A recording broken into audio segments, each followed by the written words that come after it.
మన national song వందే మాత్రం సంబంధించి కొత్త అఫీషియల్ ప్రోటోకాల్ రూల్స్ వచ్చేసాయి.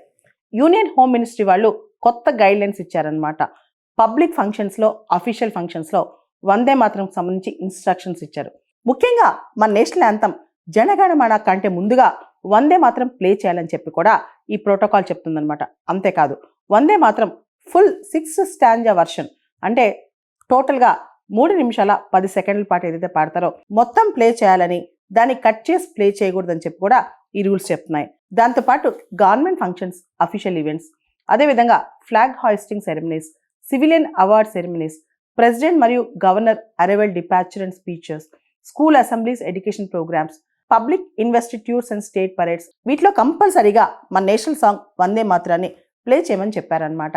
మనం చూసాం 2025కి వందే మాత్రం 150 సంవత్సరాలు పూర్తి చేసుకుంది. వందే మాత్రం మన నేషనల్ సాంగ్ అది కేవలం జాతీయ గేయం మాత్రమే కాదు, అది 140 కోట్ల భారతీయుల ఎమోషన్. వందే మాత్రం పేరినంగానే, వందే మాత్రం సౌండ్ రాగానే మన మనసులు కదులుతాయి, స్వేచ్ఛా వాయువులు మనకు గుర్తొస్తాయి. వందే మాత్రం అనగానే మన మదర్ ల్యాండ్ గుర్తొస్తాయి, మన భారత మాత గుర్తొస్తాయి. సరిగ్గా నవంబర్ 7వ తారీఖున 1875లో వందే మాత్రం మొట్టమొదటిసారి పబ్లిష్ అయిందనమాట. వందే మాత్ర రచయిత మనకు తెలుసు బంకిం చంద్ర చటర్జీ. ఈయన యొక్క లిటరీ జనరల్ బంగ్లాదర్శన్లో నవంబర్ 7వ తారీఖున 1875లో ఇది ఫస్ట్ టైం పబ్లిష్ అయింది. ఆ తర్వాత 1882లో ఆయన రాసిన నావెల్, బంకిం చంద్ర చటర్జీ గారు రాసిన నావెల్ ఏదైతే ఉందో ఆనంద్ మఠ్, దానిలో పబ్లిష్ అయింది. ఆ తర్వాత మనం చూస్తే గనక వందే మాత్రం గీతానికి, ఈ జాతీయ గేయానికి రవీంద్రనాథ్ ఠాగూర్ మ్యూజిక్ కట్టారనమాట. వందే మాత్రం అనేది మన జాతిలో అంకితం అయిపోయింది. అంతేకాదు, భారతదేశం యొక్క నాగరికత, సాంస్కృతిక, రాజకీయ భావజాలాల్లో వందే మాత్రం అనేది అణువణువున మమేకం అయిపోయింది. అంతేకాదు, వందే మాత్రం అనేది దేశం యొక్క ఐక్యత, సమగ్రత అండ్ భారతీయత. వందే మాత్రం అంటే భారతమాత మన తల్లి అని చెప్పే విధంగా, మన మదర్ ల్యాండ్ కి అంటే మన కన్న భూమికి మనం దాసోహం అంటున్నాం అని అర్థం అనమాట.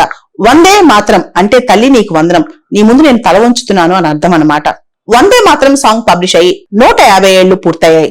అయితే వందే మాత్రం గురించి తిరిగి మళ్ళా ప్రస్తావన 16 ఏప్రిల్ 1907లో జరిగింది. అంటే ఫస్ట్ టైం 1875 తర్వాత 1907లో అనమాట.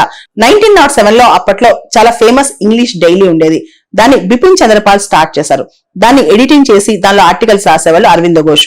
16 ఏప్రిల్ 1907, 16 ఏప్రిల్ 1907లో వందే మాత్రం ఈ ఇంగ్లీష్ డైలీలో తన ఆర్టికల్ రాస్తూ సరిగ్గా 32 సంవత్సరాల క్రితం మనం చూస్తే గనక వందే మాత్రం దీన్ని బంకిం చంద్ర చటర్జీ గారు రాశారని చెప్పి ఆయన 1907లో అరవిందో ఘోష్ గారు ప్రస్తావించారనమాట. అంటే కరెక్ట్ గా 1907 నుంచి మనం బ్యాక్ వెళ్తే గనక 1875, 32 ఇయర్స్ క్రితం అని చెప్పి దానిలో కూడా దీన్ని కొరాబరేటివ్ ఎవిడెన్స్ గా వాడుతుంటారనమాట. అంటే 1885 నవంబర్ 7th రోజు వందే మాత్రం రాశారని చెప్పొచ్చు.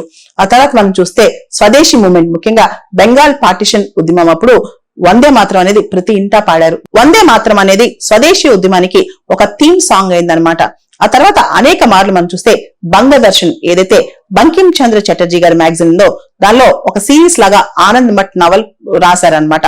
ఆ సిరీస్ లో భాగంగా వందే మాత్రం అనే పదం చాలా సార్లు రాశారు, ఆ పాటను కూడా రాశారనమాట. మనం గనక బంకిం చంద్ర చటర్జీ గారు రాసిన ఆనంద్ మఠ్ నావల్ యొక్క థీమ్ గనక చూస్తే గనక దానిలో సన్యాసిన్స్ ఉంటారు. దేశం కోసం వాళ్ళు పూర్తి స్థాయిలో త్యాగం చేస్తారు, దేశాన్నే ప్రేమిస్తా ఉంటారు. దేశం అంటే పేట్రియాటిజమే ఒక రిలీజియన్ గా చూస్తారనమాట. దానిలో ఈ సన్యాసిన్స్ ఎవరైతే సంతనాసి ఉంటారో వాళ్ళు వందే మాత్రం పాడుతూ ఉంటారనమాట. వందే మాత్రమే వాళ్ళ రిలీజియస్ ప్రేయర్ అనమాట.